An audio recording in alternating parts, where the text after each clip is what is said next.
Hey everyone, I'm back with another recipe. This time it's for my vegan mock tuna. Now before I became vegan, I used to love tuna just because it was so easy to make if I didn't have anything else or I didn't feel like cooking. It was something easy to throw together. So when I discovered this recipe, I perfected it and now I'm going to share it. So I start with 2 boxed containers of garbanzo beans.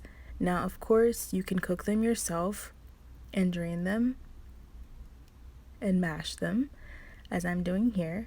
But to make it easy and simple, I just buy the boxed garbanzo beans. It's something I like to have in my cabinet just for days when I don't feel like cooking and I still want to eat something delicious without, spending money. So what I do is I actually go ahead and drain them first, rinse them with water to get all of the juice off of them, and then I pour them in a bowl and mash them. So that's what I'm doing with my fork. Of course, I could use a food processor, but I like to just do it with my fork because I do like some texture. So I'm just finishing that up now. The next thing I do, chop up my veggies. So however much onion I have is what I use.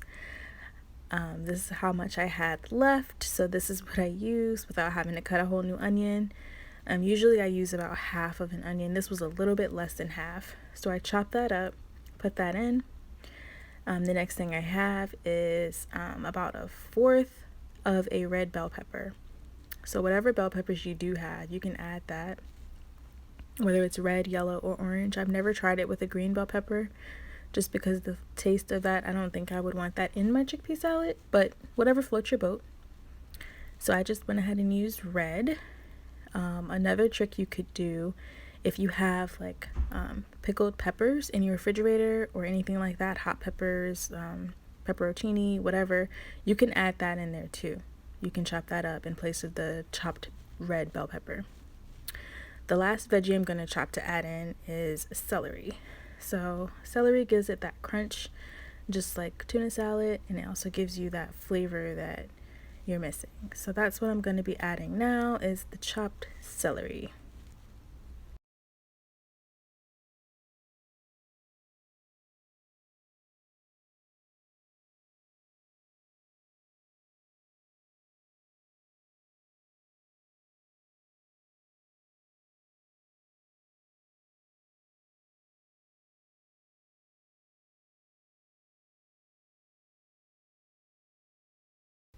Alright, now it's time to incorporate the chopped veggies into the mashed garbanzo beans, but of course, as you can see, I need a bigger bowl.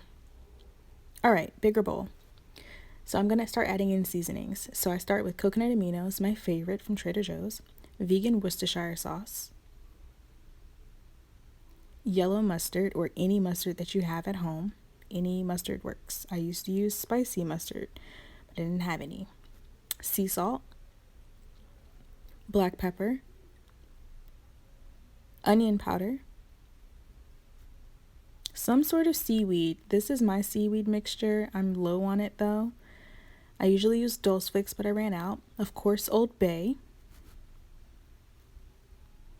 Mix that in, and then I'm going to add my secret ingredient that gives it a real tuna flavor, which is my Seamoss and bladderwrack mix. So of course, Seamoss and bladderwrack, if you know, you know, but if you don't know, you need to research it and check out my blog. Seamoss is really good for you, and so is bladderwrack. The combination is amazing for the body, but I add that in here because it gives it that sea flavor. That last herb I added was dried dill. Again, check out my blog for more on Seamoss. So once I mix everything, the very last thing I add is the vegan mayo, just because I don't want to add too much mayo. So I like to make sure everything's incorporated, everything's mixed in, and then I add in my mayo. And I just mix, and then I do a little taste test to make sure it's to my liking.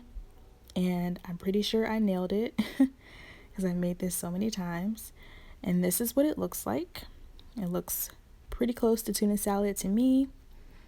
And so I'm having mine as a sandwich. So I toasted up some spelt bread. I have some arugula, tomatoes, and avocado. And that's what it looks like. And this is the final product. So thank you for joining me. Thank you for watching. And I hope you try this out. It's really good. Thanks.